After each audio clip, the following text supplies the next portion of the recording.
Yes, dear students, let's continue national income. So, we have understood clearly what exactly we mean by national income.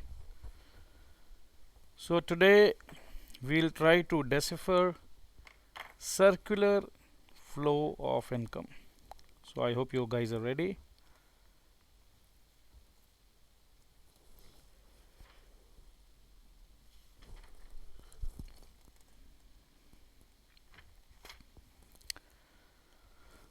We definitely and certainly know that price is the basic parameter of microeconomics. We are definitely aware of this.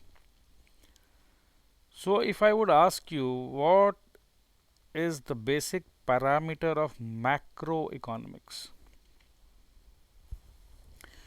In demand and supply, when we studied in the microeconomics, we saw how price was such an important aspect.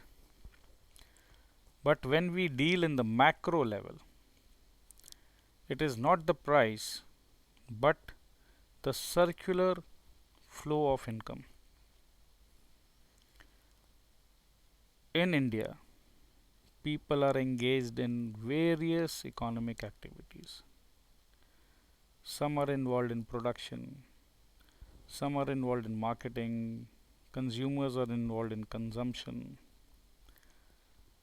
So, various economic transactions do take place.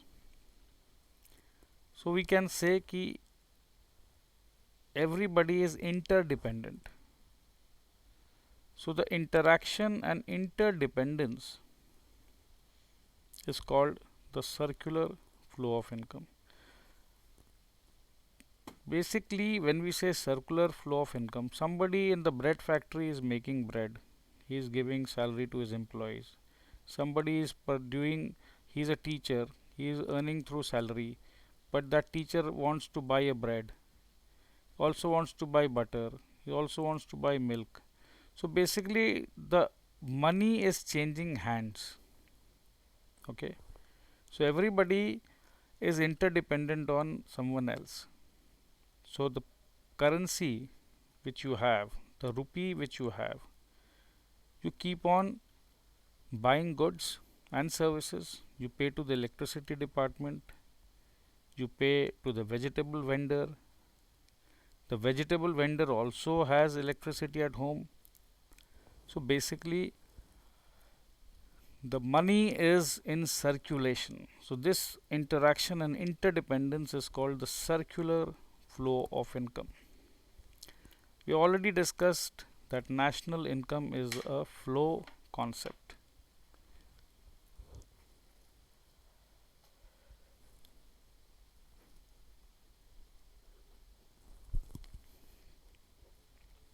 In the economy, so many goods and services are produced.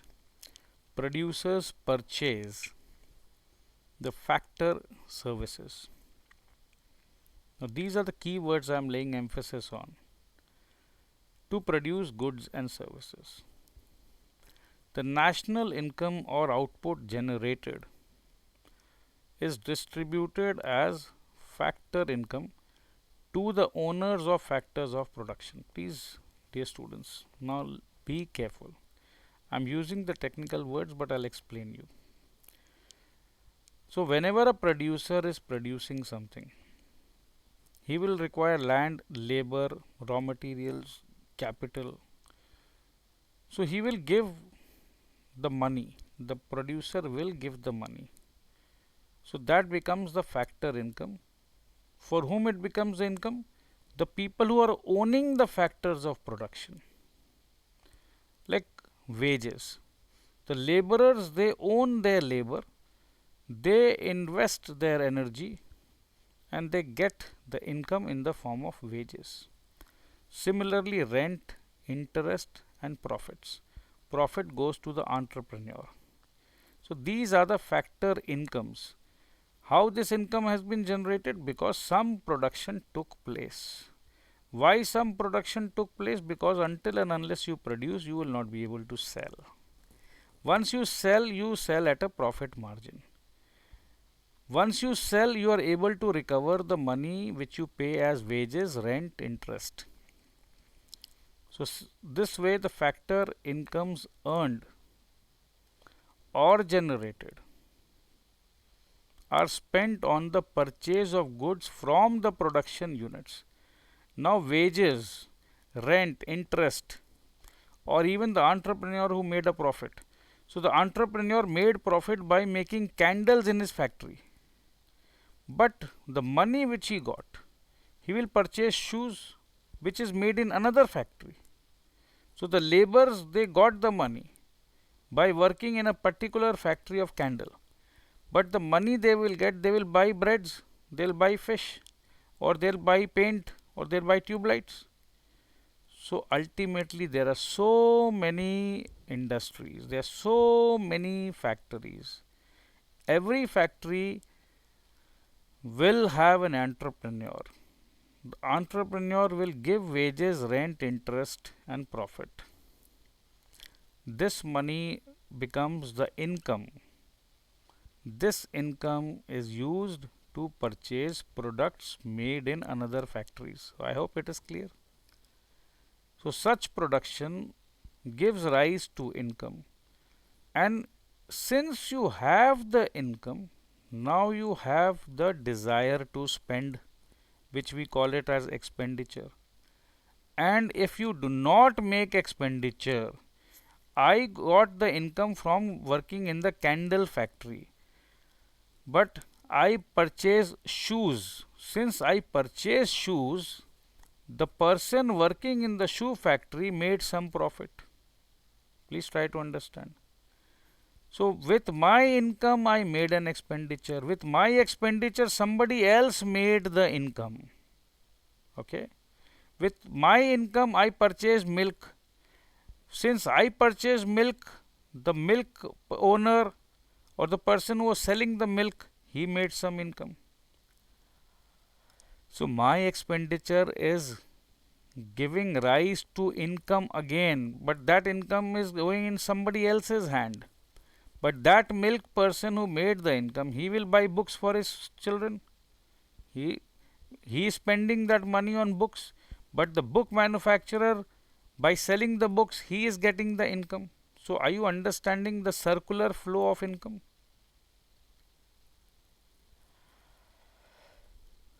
So in an economy, goods and services and factor services are being constantly exchanged between different individuals like producers and households. Producers are the people who are producing goods, and households are the people who are purchasing the goods produced by the producers. This flow of goods and services and factor services. So basically factor services means the wages, rent, interest. Factor services, when they earn money, they purchase goods. Among producer, households and other individuals in an economy is known as circular flow of income. Thus, circular flow of income is defined as the flow of payments and receipts for goods and services and factor services between different sectors of the economy. Now different sectors, as I got the income by making candle, but I produce shoes, I purchase shoes, sorry. So either I get the money by factor income or I get the money by selling the final goods and services. So this is the income, and whoever is making the income, whenever that person is purchasing something, he is making the expenditure, and his expenditure will in turn become income for the other party. So this expense becoming income, and this is exchanged in so many sectors by so many people. So this becomes a circular flow of income. I hope it is very clear now. So this flow of national income, because so many goods and services are produced, So whenever goods and services are produced, somebody is receiving something, and out of that receipt he is spending something. So this flow of national income is circular in nature. There is a constant flow of income and expenditure among different sectors of the economy. I hope it is clear now. Incomes are generated in the production units. If there is no production in a country, how will the country generate income? So process of production is very, very, very, very important. So the country to progress, they should keep on producing and keep on exporting. In the balance of payment chapter, we will study the more export a country takes, the country earns the foreign exchange, and that is very beneficial for the country. So production units of a country should keep on producing, and that will help in generating income, my dear friends. So income flows from production units in the form of dash. Now you answer me. Production units, they make the factor payments. This is what I have been explaining. Factor payments to households. Somebody from the house is working in the factory, okay, so he gets the wages. So the production unit is making the factor payment, okay, let's say, and this is how we combine employment. If people are employed in the economy, they will be working in some factory. Factory will make the factor payments to the household, okay, and household people are related to the employment. And then from household to production units, household to production units, I am working in a candle factory, but I am purchasing shoes, I am purchasing milk, I am purchasing television. So various production units, they are getting the money. Of course, they are not getting the money directly because you are purchasing TV from a showroom, retail showroom. So since you have studied all these in details in commerce, you know it. But ultimately, the money from the production unit went to the household, and now from the household coming back to various production units. Because a particular household will purchase mobile phone, so the money went to the production unit of mobile phone. You're purchasing laptop, so the money went to the production unit of laptop in the form of expenditure on goods and services produced by the production units. So I think it is clear. In this way, income flows in a circular way among different sectors of the economy. Goods and services flow in one direction, and money payments to acquire these goods and services flow in the opposite direction, thereby leading to circular flow. It is called circular because it goes on continuously and indefinitely in a circular way. So why it is a circular flow? Because it goes on continuously and indefinitely. Okay, so there's no definite time, it goes on and on and on.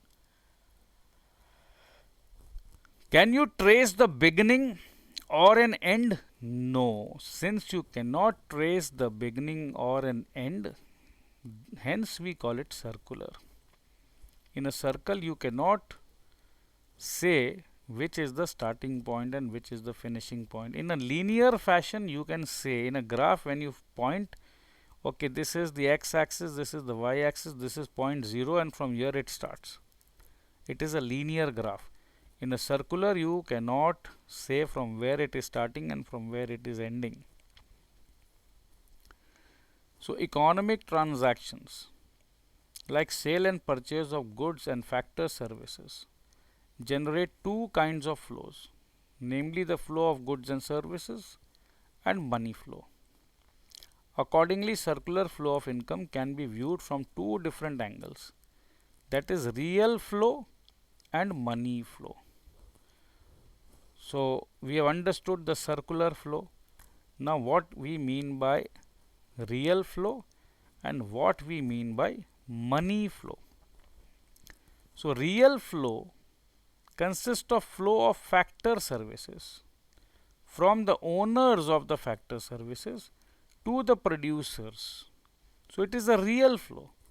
Okay, it is the real flow. The person who is working in the factory as a labor, he is giving his energy in the form of labor and he is receiving the wages.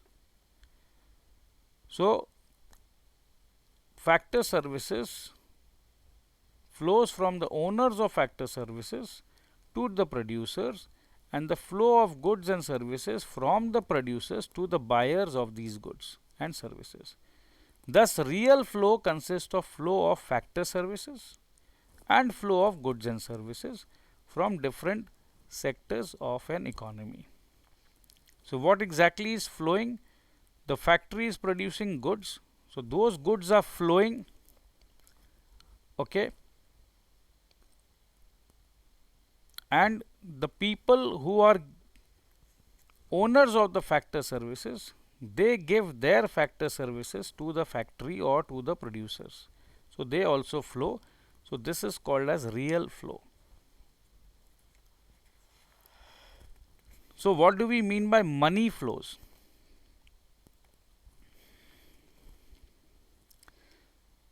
Now in the modern era, we use exchange of goods and services through currency, which we call it as money.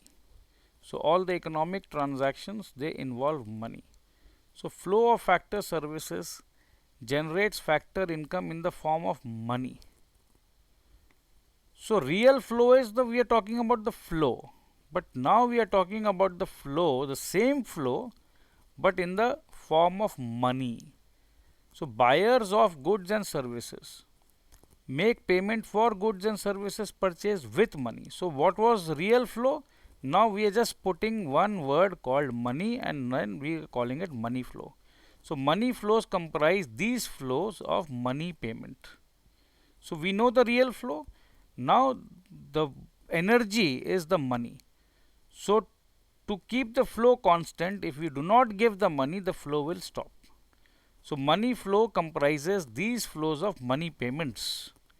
Thus money flows consist of flow of money incomes for factor services such as money wages, rent, interest, etc., and the money expenditure incurred on the purchase of goods and services. So I think money flow means basically the flow of money for the same thing, for the factor income or for the goods and services. In fact, real flows and money flows are two sides of the same coin. So this is exactly what I was trying to say.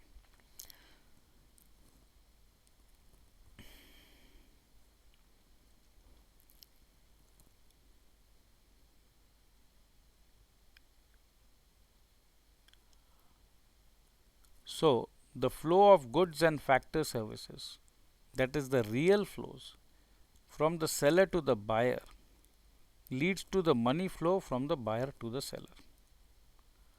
So basically these are just jargons. You got the concept. So it is very easy. We stop here. Next day we will continue with economic sectors of an economy, and then two sector model with savings and investments, and we continue to three sector model of circular flow, and then four sector model of circular flow, and then we complete the chapter. Thank you so much. I love you all. Bye bye.